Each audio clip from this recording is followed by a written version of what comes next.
Hariyo,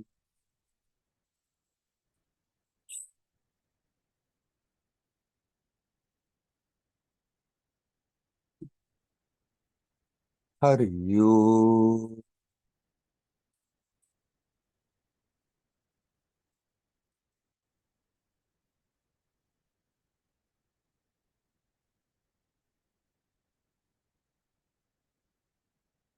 Hariyo.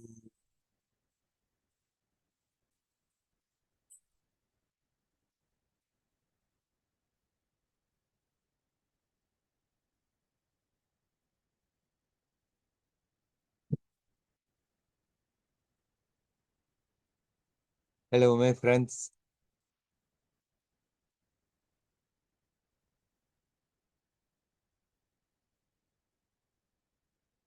All this that we are perceiving is a dreamlike appearance.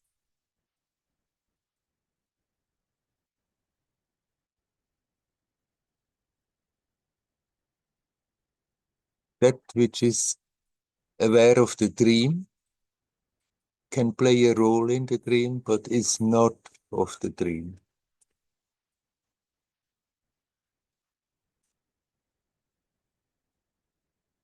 Like when we go to sleep in the night and we dream, it looks like reality.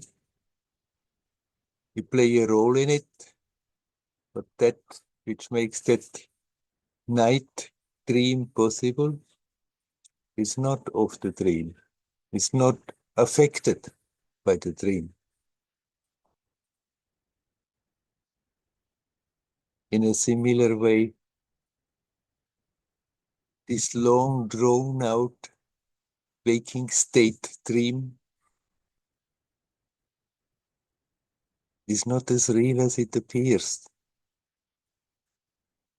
We may be in that story, we may be in that dream, and yet we are not of the dream. We have to become aware of that.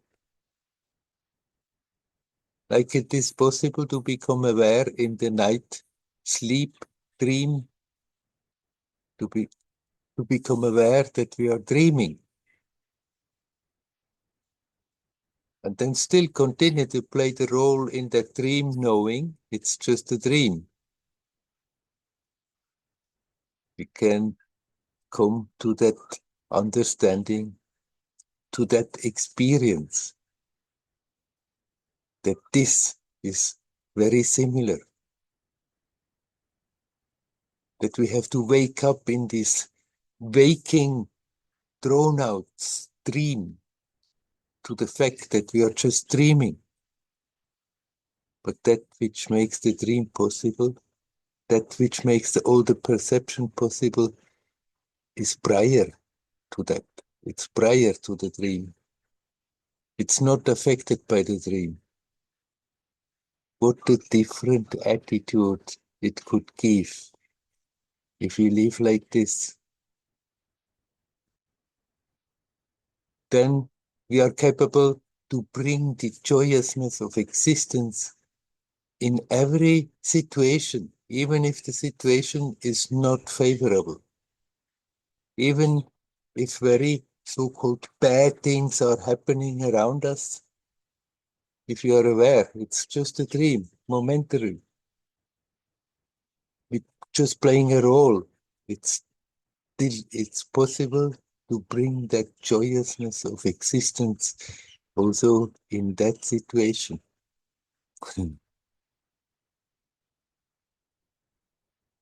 If we can live like this, then the whole life becomes playful. If we can live like this, then we don't take this story so serious.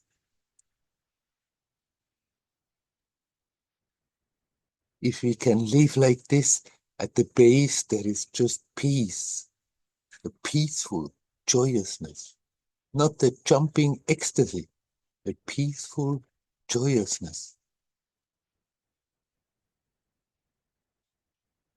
A peaceful joyousness with its three aspects of consciousness, energy, and love.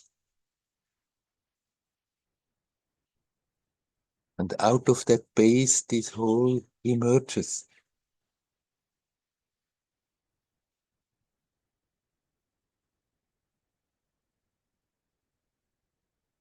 Like the night dream is emerging out of the dreamer. And the dream may be very populated, may be full of people, may be full of living beings, maybe similar like this world, but it may be very different. And it's experienced as real. Unless we wake up in the dream and become aware, oh, it's just a dream. Then we can playfully continue that dream, playing a role in it, knowing it cannot really affect me. It's real as an experience momentarily, but that which makes the experience possible is not of the dream. It is the same in this waking state. We can play our role, but that which makes the experience possible is not part of it. It's not of this world. It's prior to that. This whole creation emerges from that.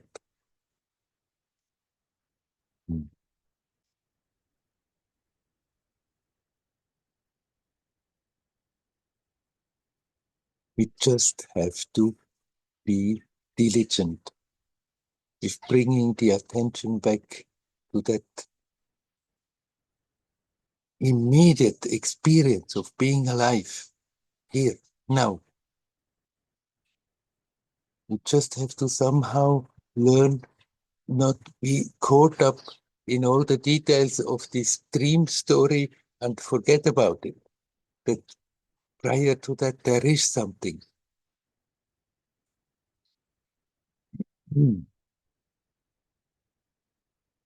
It doesn't matter how we bring the attention there, we can just be aware of the body sensations, and relax in that. And there you are in touch with that immediate experience of being alive. Here now, it's such a totally different category than what was before, what may come. That is all in the mind. What happened the moment before is just a memory. It's not real. It's just a memory. Like right now, there's something so totally different, so totally alive, so totally true, vibrant. And we have the tendency, because we were brought up like this, because all the people live like this, we have the tendency to not be aware of that and be in the mind, caught up in the story all the time, living in the past, projecting a future out of that living in the past, and missing that wonderful quality of existence right now. Somehow or other, we have to have that diligence to remind ourselves to bring the attention back there, back here, and relax and root our experience in that. Then this life story becomes like a lucid dream. We play a role in it, but we are not of the dream. We play a role in it playfully, joyously, knowing that I am prior to this dream. What it is real, what is real about that I am is prior. As soon as I'm identifying with the role, but then I'm this, I'm that, I'm male and female, I'm young and old.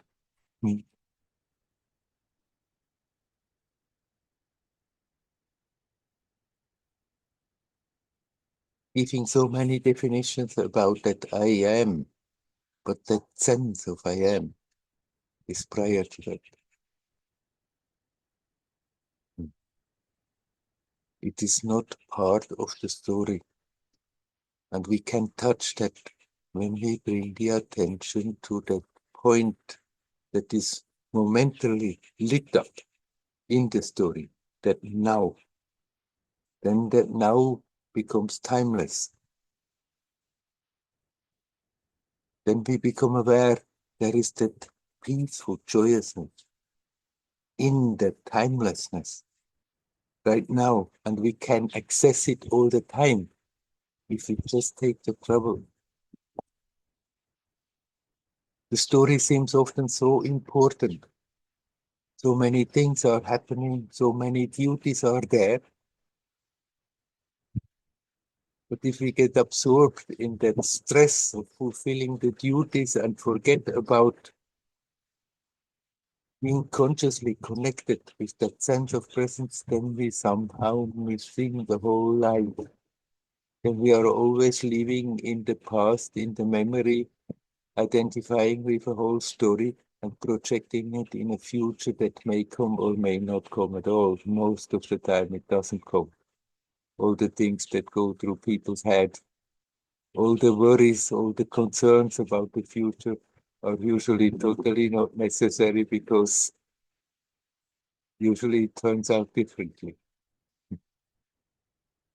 Anyhow, that future one has in the mind is just the past projected in the future. And the past is the story. The past is a memory. It's not alive. It's just a memory. It's not real like now. When you just take a breath consciously, breathe in, breathe out.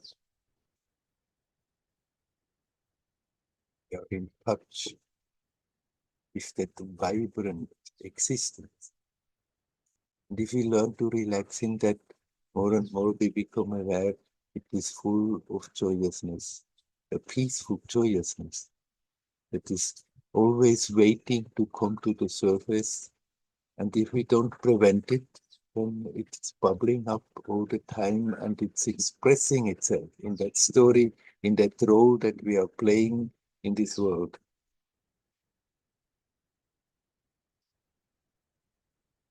If we live like this, we are getting richer for the experience from moment to moment. At the same time, we are free because we know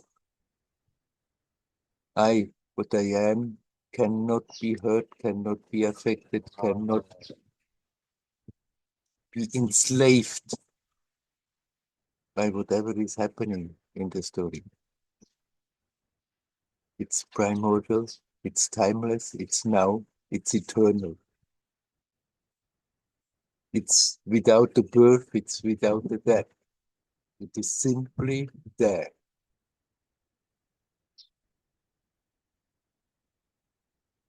If that awareness dawns, then we just deal with the story, with the world, with the experiences, let them come, deal with them, let them go.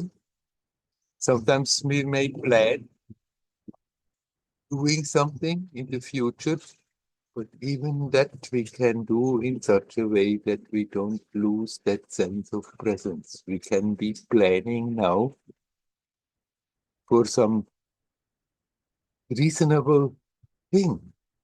If we want to make a journey, we have to plan. We have to see when the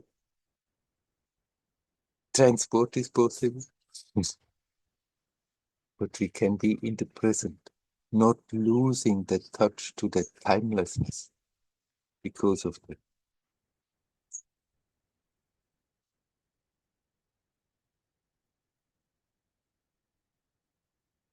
And even if one has projects for the future,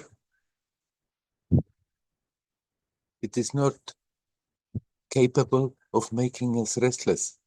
And it's not capable of hurting us if they are not manifesting. if they are not fulfilled the way we want them, would like them, no matter whether whatever we are having in mind that should happen, whether we are successful with it or not, we are getting continuously richer for the experience. Continuously being aware that there is that aspect unmovable, at the same time, there is that dynamic manifestation of that continuously changing.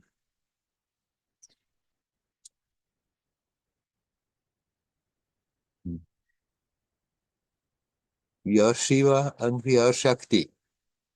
We are that silent, static. Static is not even the good word, because it's fully alive, not that. Static means a bit dead, but that immovable mystery is there at the base. And there is the continuous expression, the continuous experience that keeps on changing all the time. But that experience can be rooted in that silent, peaceful, that peaceful, joyous existence. It's worth the trouble. It's worth to remind ourselves. There is absolutely nothing that can fulfill us equally like becoming aware that this is there all the time. We may think that if we are struggling, running, doing things, having a career, achieving something in the world, in the view of the world, maybe getting quite a name, that this may be fulfilling, it's an illusion. No matter what is happening, then it could always be better. Something is always there that is somehow not quite right and nagging. And even if for periods we think, it feels so fulfilled because of what is happening, soon that old yearning comes back. That yearning to be clear, that yearning to be in harmony with ourselves, with what is. Because deep down we know this is the natural way of existing. And we want that sense of completion, that sense of fulfillment. We want that joyousness of existence. And it is our birthright. It's not incidentally that this is happening. The consciousness that has lost the contact, the conscious contact with that base, is yearning to come back to that and live from that perspective. That doesn't mean one should not, if one feel like, make a career, achieving things in the world, nothing wrong.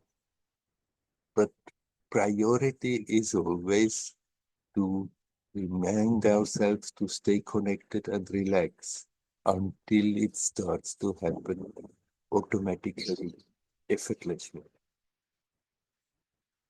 Until then, we don't get around to remind ourselves, hey, come back home, be here, be now, connect with that blissful, peaceful source of existence and let it express itself beautifully, playfully, joyously.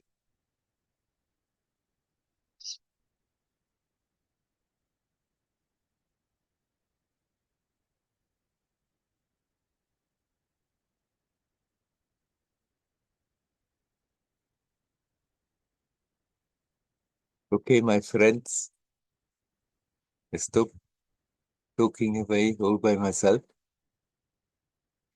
Is there anyone who would like to come and say something? You're welcome to do so.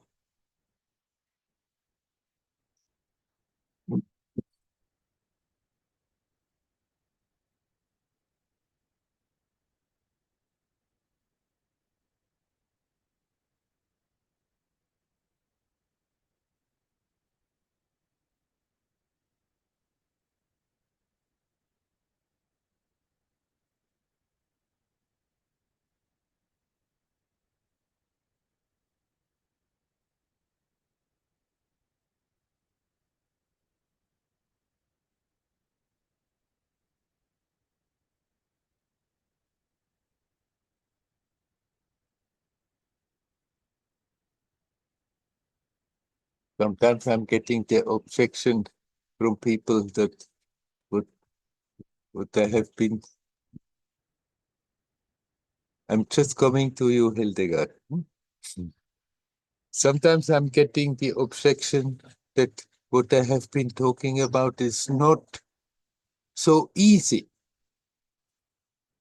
Yes, it's not so easy because of our habit of living differently. But if we persistently go about it, then gradually it becomes easier, and eventually it just happens effortlessly, naturally. Okay, Hildegard? I'm very joyful to meet you, Werner, and all the members here. One thought arose in me when you talked about this joyful, real happiness, this joyful peace, the truth. Um, in I heard in satsangs that this divine truth has no intent at all. It's absolutely free. It's without reason. It's without conditions. But that there is some intent of this waste, wonderful truth, to guide us further and further on to be free, or to be more free, or to be a good member of society, or to be a good human being, or first to be free. And so I am not a believer. I have more a scientific perspective to see things. What is my experience? What can I really see? I'm no believer. And so somehow I have a little problem. So I'm rejecting what is said first. I have some experience of this peace and truth, and I know what that's. Somehow I know that's it's real. It's the true reality, and I feel it. I told you, as love, as wide as peace. But I don't. This saying, I don't. What what to do with that? That there is an intent of this great divine space, to make me to make me free. Can you tell me something Yeah. to this?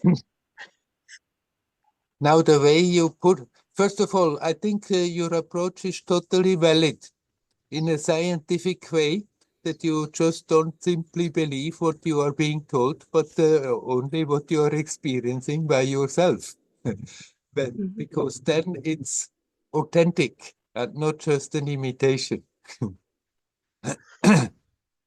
Now, you're talking about that truth as something apart from you, as if there is that, and that is you, and that may have its agenda with you, like making you free, making you a good human being. Mm.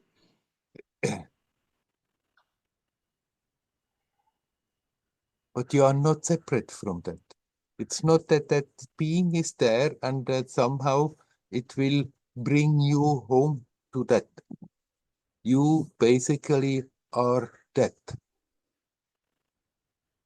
You have never been anything else, but then we are dreaming, and there in that dream we are playing a role, and then we identify, and then we think, oh, I am this person. But this person is not apart from that which makes the dream possible. It's just the expression, and that consciousness that I am in the person is a reflection of what you really are.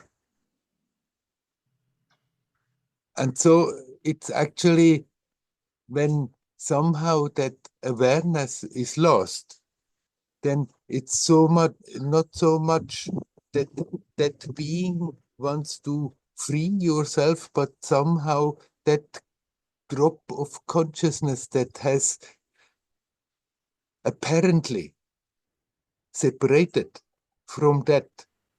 It's not really separated, but the feeling is like that. Deep down knows something is not quite right. Something is missing. That's why, and then everybody searches. Everybody wants to be happy in one way or another. Why? Because deep down, everybody knows this is our natural state. It, we could be happy, we should be happy, we should be fulfilled and express that fulfillment in this manifestation, but somehow there is a forgetting about that, but still deep down that awareness is there, so everybody is longing for that somehow. Now, as long as the mind is fully convinced of the whatever is happening, this is the reality, then people look for that fulfillment in all kinds of places, and most of the time get very frustrated with it because it doesn't bring that. Yes, the pull is there from that reality. Hey, wake up, come home. Why? Because it's simply trying to remove that forgetfulness that somehow has happened. And from the person's side, that longing is there. It's the same, because we want to get rid of that which obstructs our awareness of being one with that. It's not that that is there and finally we reach that. It is there. It's that which makes every experience possible. Without that, we cannot wriggle a finger. We cannot think a thought. We cannot have an emotion. Nothing is possible without that. We are never apart from it, but we dream that we are apart, and somehow we have to shake ourselves up and say, hey, come on, come back home and see what's really is happening. But this approach of yours is totally valid. Uh, I mean, if you hear these words that can inspire, if you read something that can inspire, if you read, if you hear the story of people who have gone through this that can inspire, but really satisfied, one can only be by turning it in one's own experience. That was Nisargadatta. I'm sure you have heard about Nisargadatta Maharaj. Uh, yes, I read his books. There's two books. Yes. And he was told by his guru, look, you are not what you think you are. You are not this person. You are birthless, deathless, timeless, spaceless. You are that absolute reality. And Nisargadatta, he was a simple man. He didn't question. He thought his guru must be right. He knows he has no advantage telling me stories. But he didn't settle down with that and preaching that thing. He said, but I want to verify it with my own experience. And then he went about it with all his enthusiasm and all his energy. And within relatively short time, he found his experience totally transformed. So it's not so much that there is somebody who wants us to be good human beings. It's simply, actually, for reality, there is not such a thing like good and bad. It's something that we think in those terms all the time. And what we have learned to call good is somehow everything that helps us to connect easier. And everything that makes us even more caught up in that illusion of being separate is called bad. It's not really, it has nothing to do with becoming moral, a good moral human being, that we can be a good member of the society. It simply has to do that we learn to use our energy that we have at disposal in a reasonable way, in a way that helps us to bring us back to that which we should be, which we could be, which we have the birthright to be.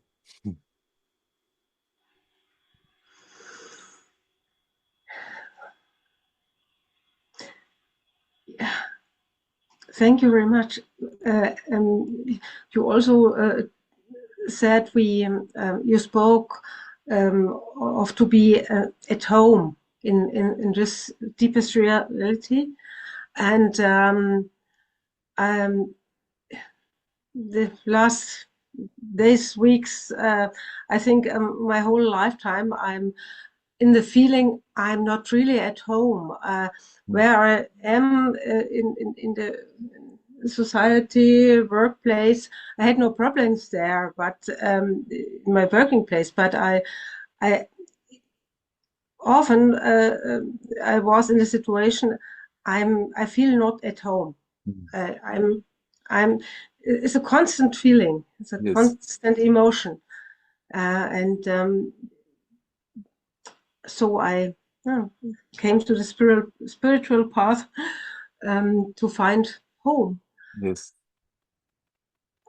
And then sometimes one may think, oh, finally I have found the people where who think the same and feel the same, and then we are home, but it doesn't work. Huh? No, even not in satsangs or spiritual places. I think, oh, okay, this, many good things I hear and I experience, but I'm not, even I'm not at home. Yeah, yeah. Mm. I remember that feeling very well because I grew up with that feeling. Hey, what the heck am I doing here? Something is wrong. I'm not belonging here. So- But then, instead of going to the source of it, just made it in a source of feeling estranged and feeling lonely and suffer from it. And then, when I came to India, then first I came to an ashram to study Vedanta, and we were over 80 students there. And I thought, now finally I have come home. We are all going for the same thing. These are all people and we understand each other.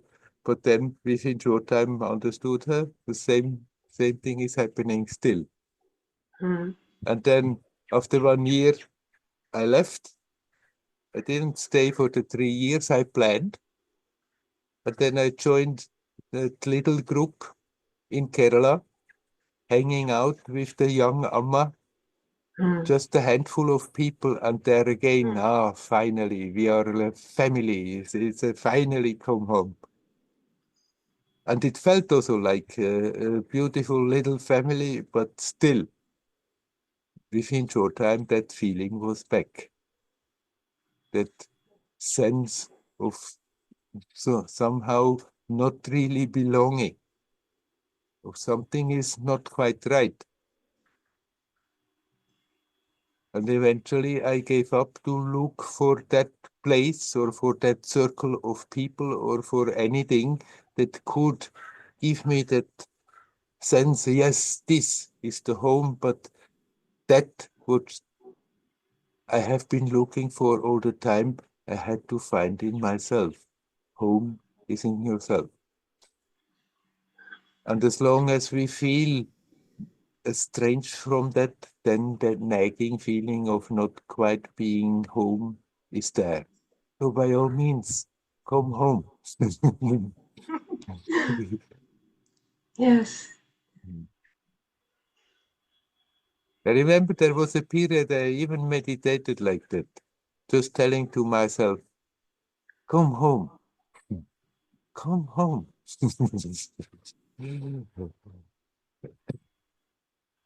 Because there is a pull there to come home.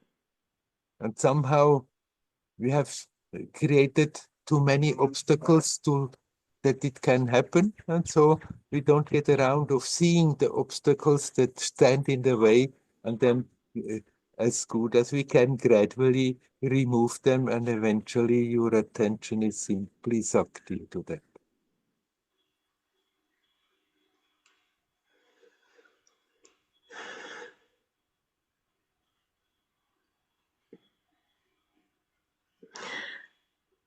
Thank you very much. And Welcome. Werner, wonderful. You're welcome. Hari Om. Hari Om.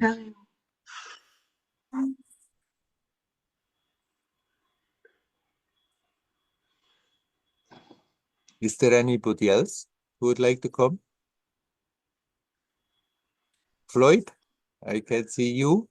You have to unmute. Ah, yes. Yeah. Hi, Werner. How are you?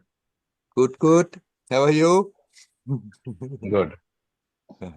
So, I think it's the same discussion. I think in the first 10 minutes of the satsang, I thought I'll ask you about something, and then I sort of slept off, I don't know, for 10 minutes. And then when I woke up, I heard that you were talking about the same thing, that there is nowhere to go but, going within and something like that. So,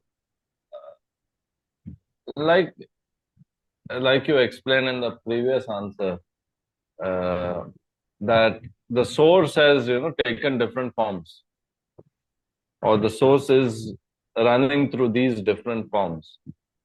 And the ultimate purpose or the eventual purpose is for this form to realize the truth. I'm not sure if you exactly said that. But also another question is, if this source has taken this form, then why not embrace the form, and all its struggles? Yes, we can embrace the form and accept the situation as it is, but be aware that this form is a momentary appearance, and we don't need to suffer. We can play the role, have the experiences, get richer for the experience, and at the same time be aware, but actually what I am is prior to that. This is just a momentary projection. And if we then play, then we can embrace this form and play our role. But then it's a totally different perspective. Then we can express that inner beauty that is there much better than when we are always in tensions and struggling.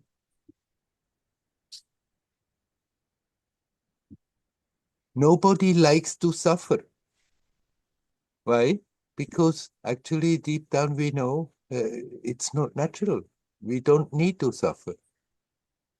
And so embracing this form doesn't mean that we have to embrace and some sort of resign to the fact that, but of course, then if I embrace this form, that means I'm suffering half of the time. We don't need to suffer. And if we are fed up with suffering, we have the full right to come back to that which is prior to the form, and then be aware, okay, this form is just a momentary appearance. We use it, we take care of it, that it is functional, but you are there prior to this form, during that form is there, and after that form. And if we are going through our life identified with the soul, embracing the form is one thing, but then if we are going through the life identified with the form, then the life is such a drag. It's usually a painful business, struggling from day to day.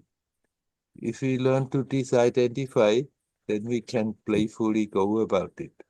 Instead of heavily, slowly walking through the story, we can playfully dance that story.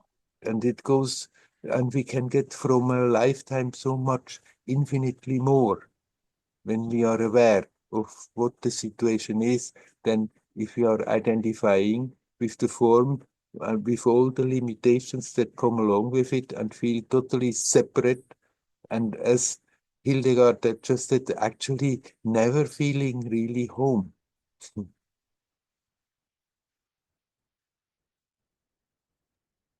Yeah.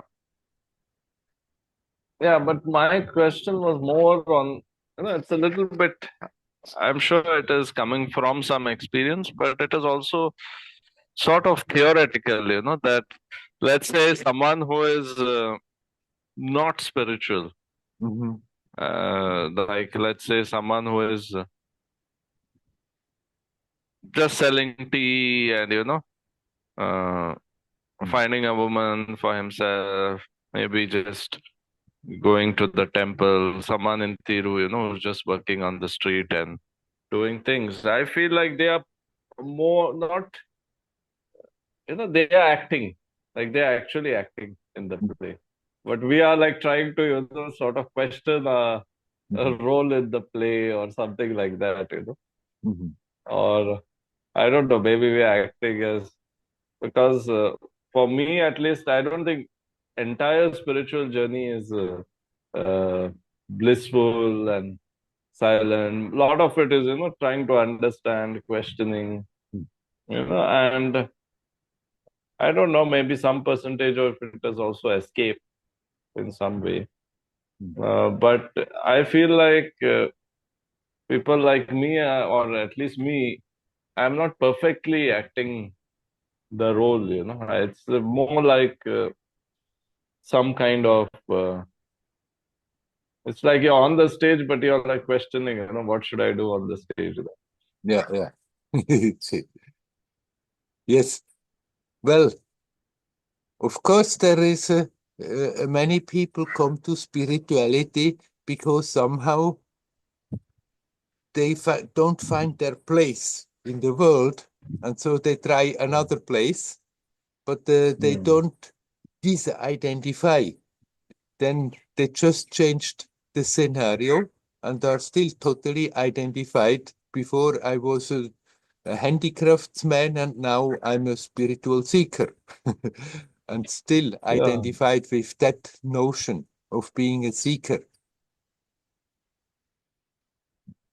You said about the simple man who's just doing the job, they're living, yes. And we don't have to go after them and say, hey, wake up. That's not what you are.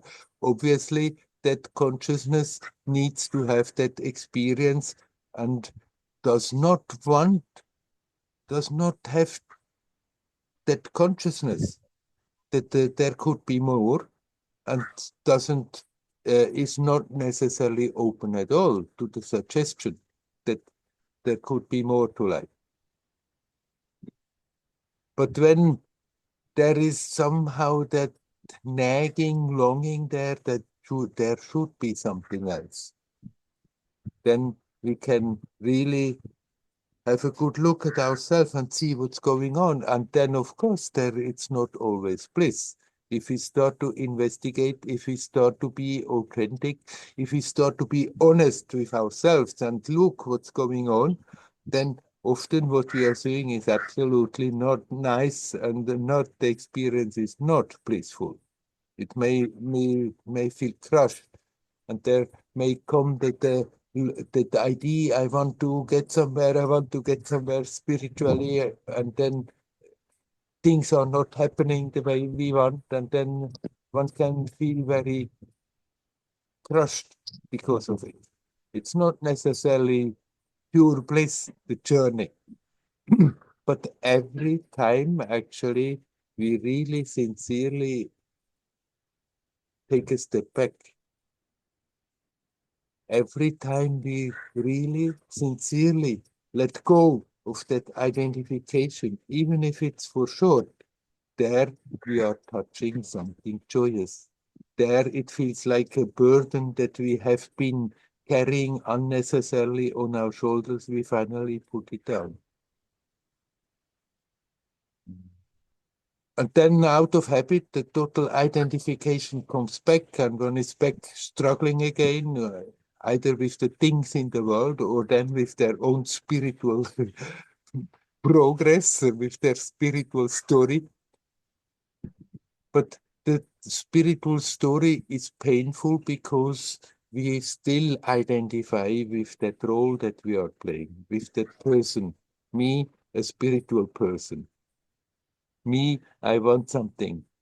Not understanding that is really actually we have to somehow detach from that me fixations, and not as a me get something more.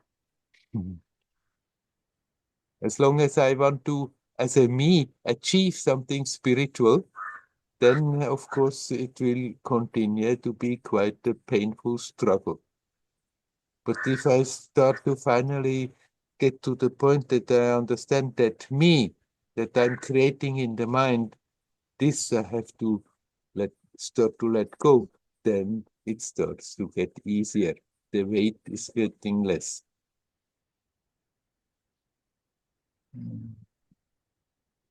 Yeah, so I think it stems from this whole idea of how to live, how to live in a way which is, I don't know, like,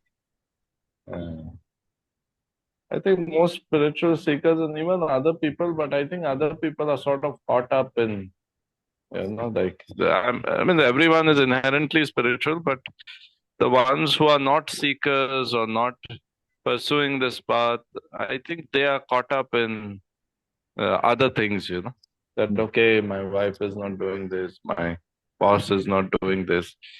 So this is not their primary focus, but eventually it is, yeah, like, how can I be more happy, or how can I be more efficient? Like I was seeking, or whatever you want to call it, on this journey since last 15, 20 years. And then someone said, like, seeking is not great. You should not be seeking. So then I thought, maybe I've done enough seeking, so maybe now I should become a Swami. That thus I applied I checked online at the Ramakrishna mission. Yeah. And they had a criteria for Swami, but it was like I had to cross the age, they had a minimum age to become a Swami. Yeah.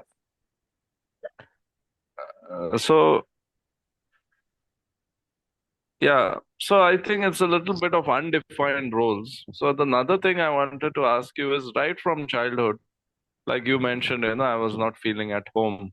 Yes. So in the same way, what I feel is there's a sense of bleakness, or a sense of very sort of low energy or disconnection when there are festivals like Christmas, especially Christmas. Like, it's not that I hate Christmas or something, but of course, in our childhood, when I was born in a Christian family, we would celebrate Christmas and whatever. But even if it was a good celebration, there was a sense of bleakness, like feeling something, something of a disconnection. Maybe not when I was 6, 7 years old, but afterwards, I think it was always there. And even now, when others are celebrating, or I see everywhere on TV, and everyone dressing like Santa Claus and all that. So there is not really a hatred towards that, but there is some sense of, like a dark kind of feeling. Mhm. And yeah, if I'm in a place where Christmas is not much celebrated, or maybe it is less, but still in that period, if I know there's Christmas and it's going on, there's a sense of disconnection. So is it like something which is already there is increased, or is it some kind of because it's supposed to be an occasion where I think most people are happy about it, but somehow there is this, morose kind of feeling. Mm. Right, in a way, you said it's already there. But then on those occasions where everybody talks about love and everybody talks about being in harmony and everybody talks about celebrating and uh, being in in tune with the divine, and then from our experience, we know that it's not quite like that. What is happening usually, people desperately try to pretend that it is like this, and so you may get more confronted with something that you're feeling most of the time, but then in such an occasion, it becomes even stronger. That yes, this all is very nice, but somehow something is still totally missing. The celebration is trying to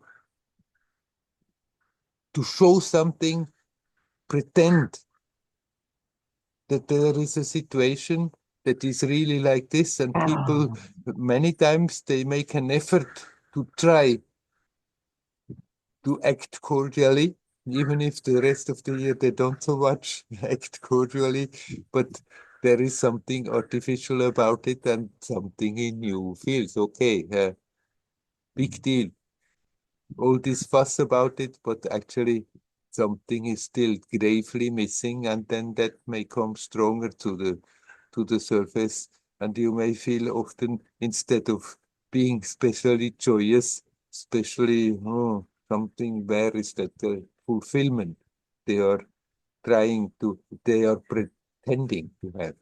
Hmm.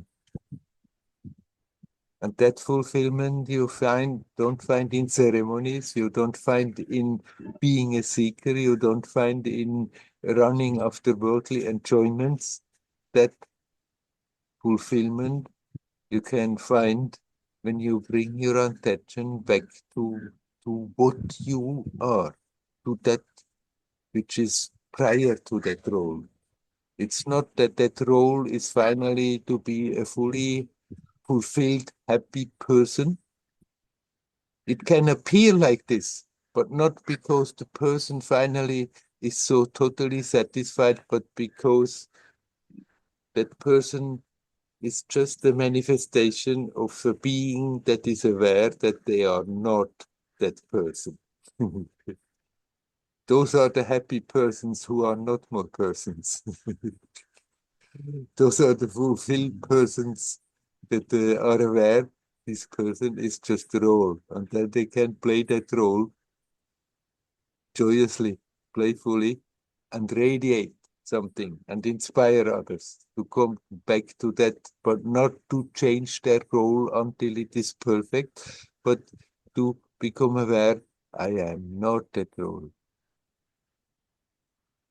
So the spiritual path is not that we desperately try to become holier and holier and holier and more perfect in all the spiritual things and the religious things, that we finally are a holy person. That the path is to become aware this person, no matter whether we are acting holy or unholy, is just a role that we are playing, and we can detach from that. We can embrace the form as a possibility to express that inner beauty, but not identify and think that's what I am. As long as that conviction is there, as long as that identification is there, there is always that nagging feeling something is gravely missing. And then just becoming a Swami, like that reminds me that many times householders came to Ramana Maharshi and asked him, Bhagavan, please give me the permission. I want to take the kavya, I want to take the kashaya, the Swami cloth. I want to renounce the world. I want to become a Swami. And he said, you simply want to run away from your duties now in your family. And if, as you are, you take up that or ochre robe, then as you have before identified with I am a householder, after that you will identify with I am a Swami, and it's still the same identification. If that comes naturally. If you want to live in an ashram, if you want to live in a monastery, if you want to live as an ascetic in a cave, if that comes naturally, because that's what comes out of yourself, then it is right, but not because one comes to the conclusion in the mind, maybe it doesn't work like this, so let me try the other way around. Yeah, it's more of an escape, because I have to clean the house and Yes. cook my own food. So I thought maybe this is a good way to get your food. And also, I saw some Swamis of Ramakrishna Mission. They speak quite well, and they've learned. They're quite well learned. Like some of them are from like IIT, and so they are very well educated, and at the same time, they know a lot about the scriptures, Vedanta, etc. So yeah, so partially that reason, but also partially to that was what I was thinking, but I don't think it will suit me in the long run. Yeah. Because you also have to be, I think, you have to give up a lot of things, I think. But I think what you said earlier about Christmas, there is a constant judgment. I think everyone on the spiritual path does it. And in fact, it is encouraged in the earlier stages. When we go to some guru or organizations, it is sort of encouraged that they say, okay, if you're spiritual, you will wake up on time, you will have a certain kind of aura, your face will be glowing, you will have a smile. Yeah. And certain things, with yoga or with meditation, this is going to happen. You'll be joyful. So look at our guru, he has so many challenges, but he's so joyful all the time. So somewhere I think even later people try to, judge based on these parameters. It becomes like a conditioning to judge others. So it seems to me from what you said and from experience that one has to totally drop the judgment. Otherwise, always that you, I will always be there. Yes. You and I. Yes. As long as we are Because if judging I cannot, as long as we are judging people, then we putting ourselves as separate beings, as other person on a higher pedestal and look down on them. They are doing wrong and actually are not aware that exactly I am totally identifying with a person, with a being that is separate.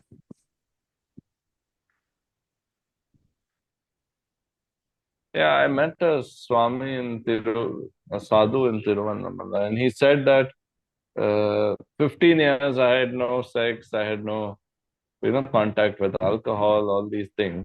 And he said, I absolutely hate these things. I still hate these things. But I said, in the last 3 months, I've slept with 6 women, and I have completely gone downhill. Like I've completely lost it. Now I drink, I do this, I do that, you know. And he said, on some days there's a possibility even I can offer you some kind of drugs. So, but I think it's also when we are judging, it's also, is it a form of hatred that this, we don't like this, and then eventually it is, we are sort of become what we hate. Well, most of the time when people go officially on a spiritual path, then they have not necessarily dealt with their shortcomings, but then push them away. And then in order to help them to be on the path, they become judgmental and look down at others who are doing so. But of course, this is not the way to be expensive. Then if one does so, then we are just again locking ourselves in a new prison with a new spiritual name. That one has reluctance to do certain things and to be in certain places, that doesn't matter. That is fine, because there is the knowledge, if I'm doing those things, they are not helping me, they are just confusing. But then, as the time passes, one should still see, okay, but that stuff is still there, the desire is still there, and somehow I have to sublimate it, or then maybe it's not the right path. If one is capable of living then the ascetic path, the path of a Swami, and sees those desires and learns to let them come up and sublimate them and work on them that they are disappearing, then this is perfectly right. But if somehow they are simply suppressed, and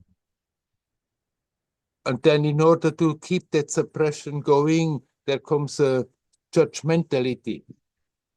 Judgmentality towards others, and also when it comes in oneself, towards oneself. And instead of love and instead of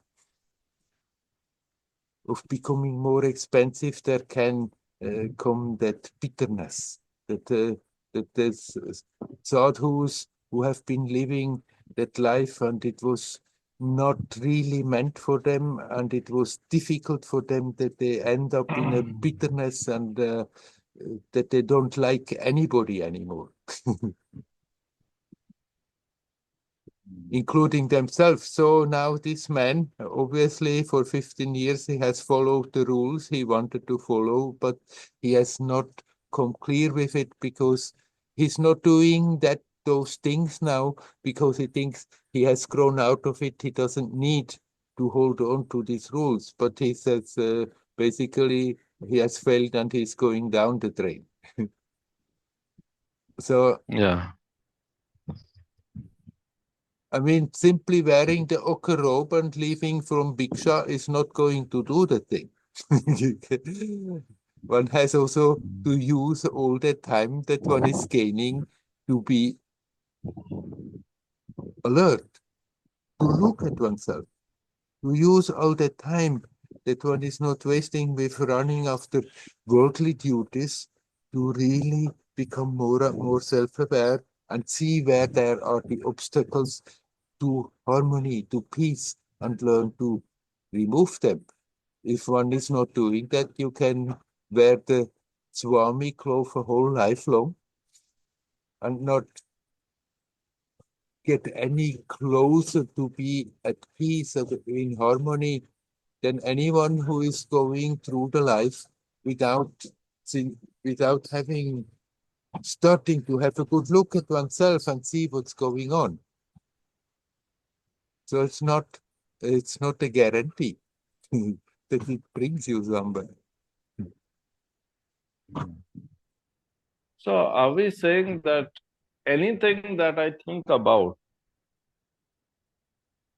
it's because something in my karmic program has been triggered? In my conditioning, something has been triggered. That is why I think about something. If I have to think about Werner, some condition has to be triggered in a good way or bad way. If I have to think about a certain woman or a certain man, something has to be triggered inside us. So, will the sustained spiritual practice reduce those number of triggers, and the conditioning is removed so that things are not triggered every now and then? The more you become self-aware, the less those triggers are there. And then, but as long as those triggers are there, you can also choose. You can, if you keep that alertness, you become aware there are certain triggers, actually, they are useful. They help me to connect in the right direction. And there are triggers that will lead me astray, that I'm feeling again more separate and more caught up in my me little bubble. And then we can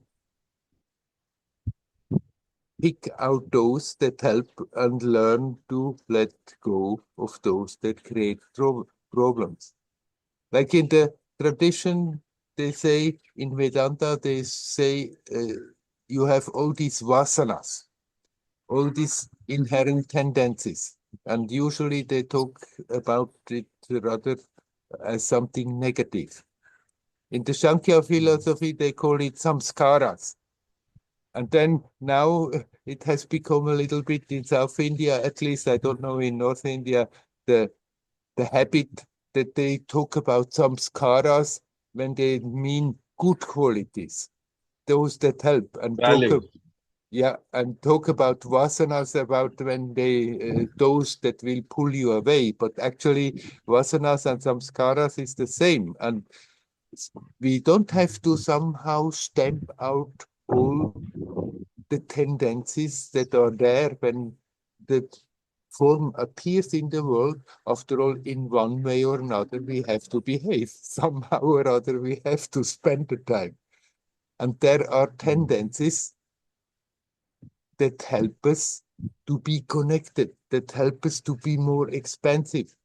And there are tendencies that do the opposite, that make us feel more disconnected and rather make the mind, the consciousness, the experience smaller. And it's good to honestly look at our tendencies and then learn to work on those that disturb.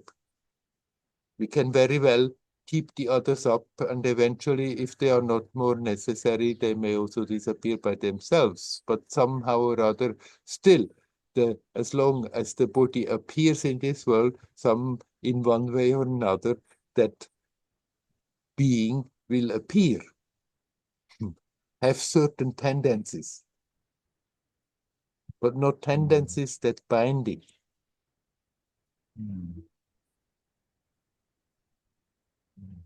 Thank you. Thank you. Hari Om. Hari Om. Hari Om.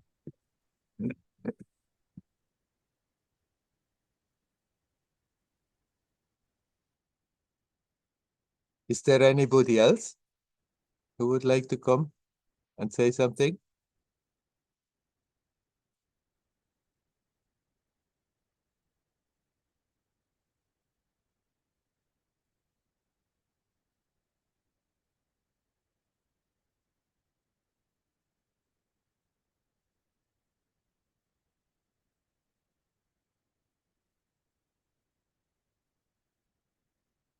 Okay, let's stay for a moment. Andreas comes in. Okay, Andreas, come in. Anything else, it's okay. It's not an urgent question. No, you are welcome. Eckhart Tolle sometimes talks about the pain body. Really understand what he means by that. Do you have any idea what he could mean by that? Well, I haven't read his book, so I have heard people mentioning that. I'm not quite sure what he means, whether he means just that habit of the mind that is creating pain over and over and over again. Whether he means something like that with his pain body. It's certainly not that we have, everybody has some kind of a subtle body that is always in pain. That is not the truth. So I would have to either read his books or talk to him to really, before authority, tell you what he means. I'm not sure. I can imagine that he talks about and just put it in that concept, in that word, as a pain body, those habits that we have that keep on creating pain. Mental habits, habits of doing things in a certain thing. Although we know it's painful, still we repeat them. Whether he means something like this with his pain body. I have some somatic problems, and I think, but they're caused by they're psychosomatic maybe too. And so there's maybe it's possible that he means that it's like there's certain attitudes in my mind, like what you said, samskaras, that are helping this or producing this in a certain way, which is way outside my normal consciousness, how it works, but it's yes, it's always manifesting in the same way, in a way. Yeah. Right. Basically, you're saying the same thing that I said with other words. Understand you. Yeah. Okay. And what can you do about it? What can you do about it? When you are in pain, when those difficulties are there, then try not to resist against the fact that they are there. Not accepting as a victim, not accepting with weakness and think, okay, it's there and I cannot do anything about it. It's going to be there forever. So that's my lot. I can't help it. No, not accepting in this way. Accepting that is there as an experience and it's painful. And if you are accepting the pain there is in it, that can help you to really go deep in your own resources. And there you suddenly may start to see connections, why this pain is happening. And when you see more the connections where it's coming from, it may be easier to let them go.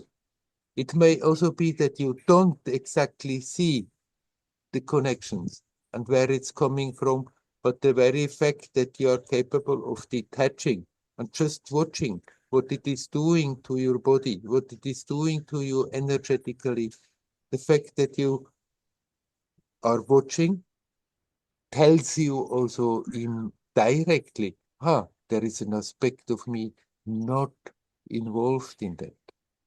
And the more you put then the attention on that aspect that is not affected by this, the more the possibility is released, put into the current that maybe what has been there and creating troubles can just drop off. My suspicion is that it's stemming from some kind of separateness, in a similar way that Hildegard talked about before, that feeling separate from other people, and there's some kind of sadness that comes with that, and it's subconscious on a certain level, and it's getting less in the last years. Right, that's good when it's getting less. And yes, but you mentioned that feeling of separate.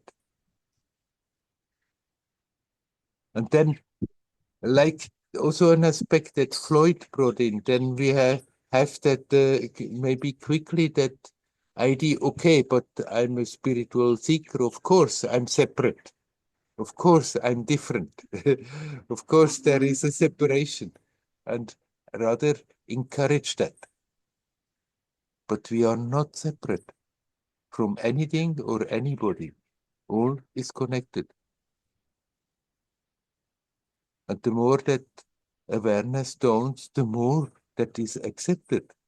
That also those who are living their totally ordinary, unspiritual life, that we are still totally connected, that they are not different, and there is no point in standing in judgment over them or standing in judgment about ourselves, our performance, whether I'm good or bad.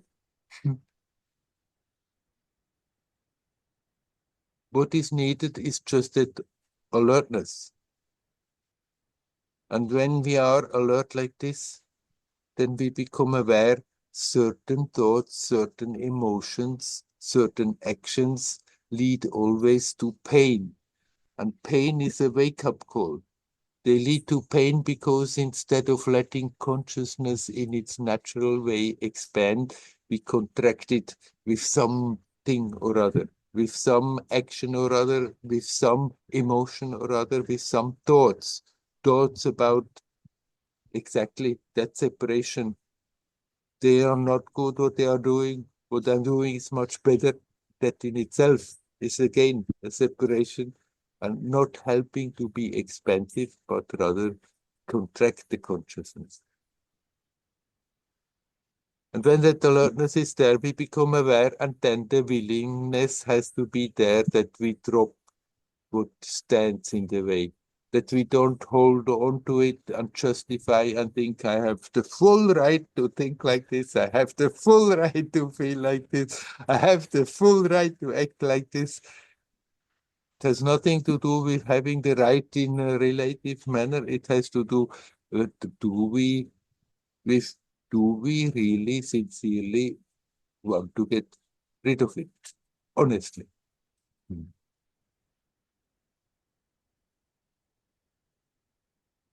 Okay. Okay. Hari Om. Hari Om.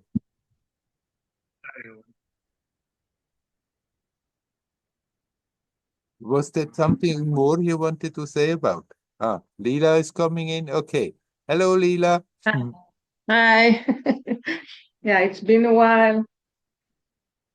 So I don't have a question. I just want to say, yeah, how much the practice has been supporting. Yeah. And it's all so complicated around here and extremely difficult. Yeah.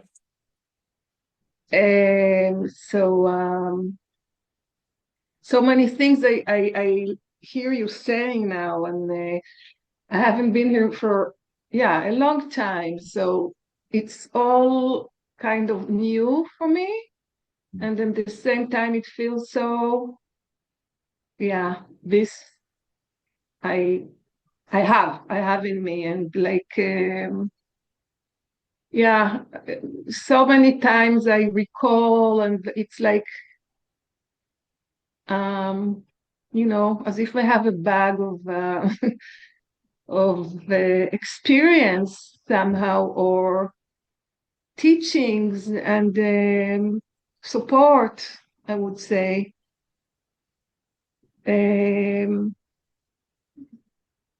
that is there for me in such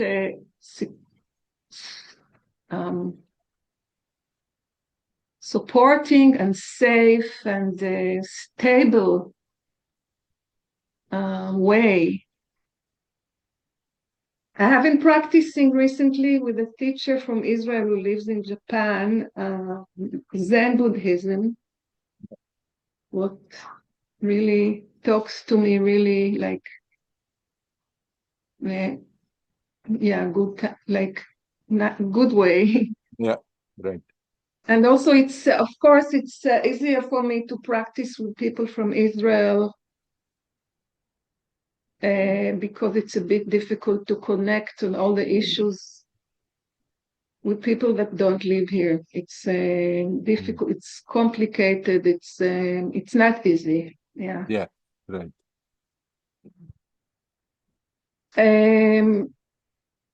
Many people in Israel now, we just don't talk so much. We don't talk much on the phone because we've said everything and there's so much to say and there's nothing to say. Yeah. But people are supportive. People are kind to each other and nice to each other, even though people are worried. And I myself, yeah, I live with the worry. I live with the difficulty, with the pain, with the sadness, and I'm doing okay. I'm doing okay. I feel so much stronger than I was a year and something before. Stronger and clearer in my mind, even though I'm getting old. I'm very focused on what's needed and what I can just throw away. And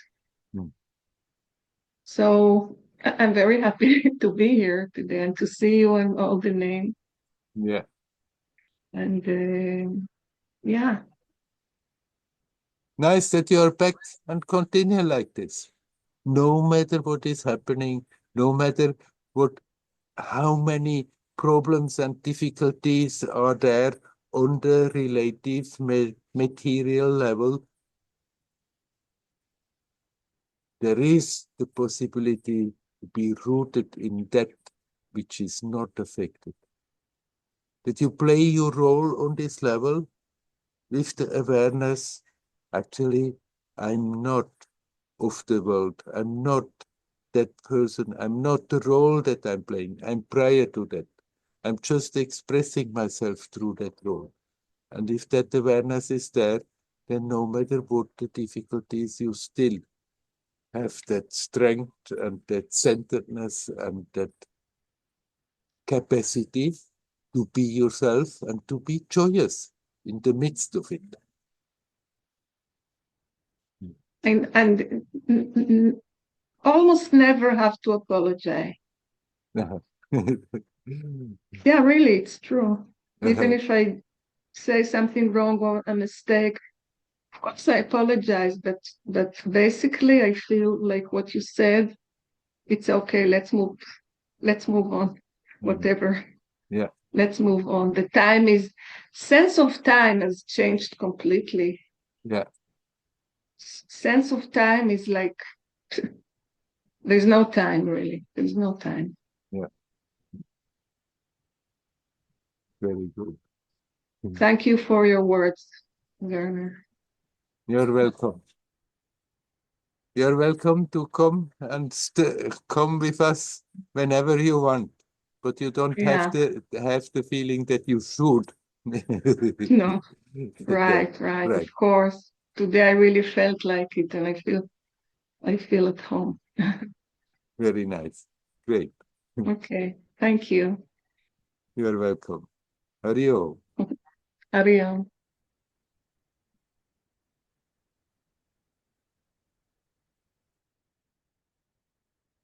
I started today saying this is all a dreamlike appearance. No matter what is happening, no matter what as a person one is going through, no matter what the world is going through, it's good to remind ourselves, okay, some things look very terrible, but it's not as real as it appears. It's real as an experience momentarily, but there is that ground that is not affected.